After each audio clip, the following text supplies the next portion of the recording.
Hey, what's up everybody? Brent from Brentspeed. Thanks so much for watching Brentspeed TV. Today's gonna be awesome because it's an '09 Mustang, all rashed out. We're gonna watch a dyno pull laying down over 700 roll horsepower through the 3-valve engine. Nope, not Coyote swap today. But hey, if you haven't, please subscribe, hit notify to stay up to date. We're gonna look at this engine. You're gonna see some parts are no longer available, but it is Roush TVS 2300 Supercharged. But you might like something like that. So when we're down there looking at it, I'm gonna give you some advice on maybe what you can buy that's available today that'll do the same thing. Let's go check it out. So here's a backstory on this Mustang. We built this car probably like 6 years ago. It has a new owner. He gave us a call, wanted a couple upgrades. It has our B326, awesome 3-valve engine, TVS 2300 Supercharger. If you've watched my videos, you know back in the day, we use these all the time, but they're not available. Doug, come down, take a look.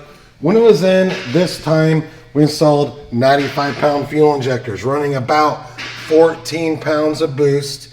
We did a 93 tune, we did 85 tune, but it's a TVS 2300.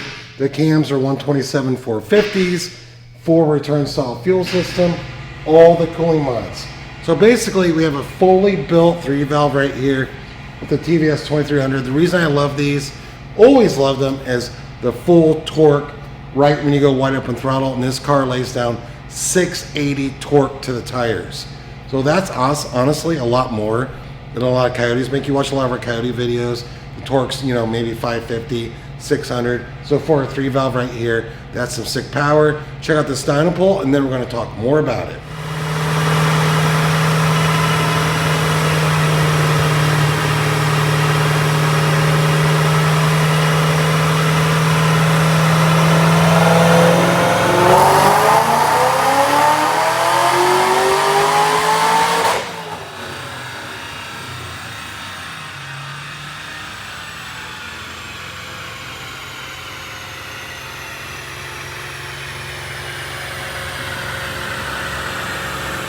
All right, we're gonna look at the numbers, and then we're gonna go take one more look at the car and talk about what you can't get any longer and maybe what's available right now that you might like. But Doug, look at this. 3-valve Mustang, Dynojet SAE E85, 722 roll horsepower at 6,800 RPM, torque, killer 680 roll torque, 4,300 RPM, and look right here. So this is 2,500, that's 3,000. Went wide open, right about 2,800, over 600, boom, across the board. Now that is some sick power out of a 3-valve for the street. An absolutely beautiful '09 right here. I love this car. But let's go take one more look at the engine compartment, kind of talk about what's happened over the years, because you know, as these cars are all older, a lot of suppliers stop providing parts for them, but there are still options out there. And then maybe you wonder what it costs to get something built. Maybe not with the parts we're looking at, but some of the other parts I'm going to talk about. Simply email quote@brentspeed.com, and then we can let you know what it costs to get built. We're in Indiana. Doug, come over and take a look. So first part that's discontinued is the TVS 2300. We did so many of these superchargers back in the day for 3-valves, but what a lot of the big companies do as the cars get older, there's just not enough volume of sales, so they stop making them. So if you want something like a TVS style, you know, instant boost right away, E-Force, that's what you're gonna do. Check that description. I will put a link of E-Force superchargers. You're gonna get instant boost right away, and you can pretty much duplicate something, you know, similar to this.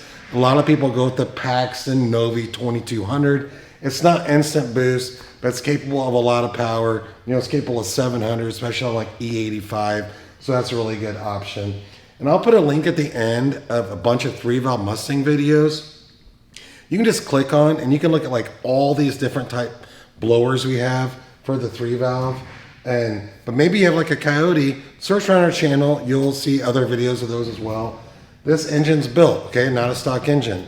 How much is too much power for the stock engine? We have those videos as well. I will put a link at the end of this so you can see, like, I have a stock Mustang. What's too much? You can click on that. I'm gonna tell you all about it because we have plenty of packages for you stock engine people out there, but this isn't stock, it's our 326, and the engine is no longer available. This block we use is from Ford Racing. It was on back order in like 21. It's been in back order all 2022. 2023, it's back order. Doug, are they in 2024 now? 2024, yeah. 2024. I don't even know if we're going to get these blocks anymore. So maybe you do want a built engine in your 3-valve. We do have options. You just email quote@brentspeed.com. You're going to talk to George. He's going to tell you, like, look, we have some other options. You're not going to get the 326. You're not going to get the TVS 2300. We have other options out there for you. And, of course, this has, like, headers, all the cooling mods, big heat exchanger, like all the big built cars that we do here. But, hey, I'm Brent from Brent Speed. Leave a comment if you have questions. This is a really sweet car. It's super clean. It got a new owner. He just wanted an 8-rib conversion. He wanted to take out the smaller camshafts, put in the 127 450s from Comp, and that's a good option. We did a few other mods as well. But subscribe and notify us up to date. Like I said earlier, leave that comment. Quote@brentspeed.com is, hey, what's it cost to get built? And, you know, Kaido swap's not for everyone. We do a lot of those. We still build a lot of 3-valves. Thanks so much for watching.